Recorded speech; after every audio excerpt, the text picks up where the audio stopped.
আরজিকর হাসপাতালের আর্থিক দুর্নীতির সূত্রে কলকাতা হাইকোর্টের নির্দেশে তদন্ত শুরু করেছিল সিবিআই।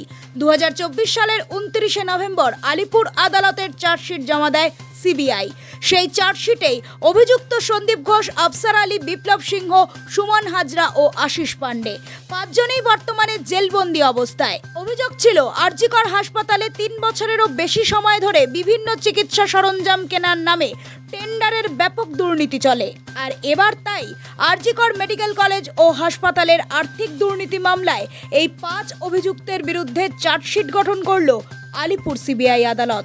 সূত্রের খবর, বিচারক জানান ওই মামলায় আগামী 22শে জুলাই থেকেই বিচার শুরু হবে। সে মতোই সমস্ত পক্ষকে এই অনুযায়ী প্রস্তুতি নিতে বলা হয়। আরজিকর খুনের ঘটনায় তবে কি নতুন আলোর দিক দেখতে চলেছে সকলে? উত্তর এখন বিচারের আশায়। Bureau report, Nobel Bangla.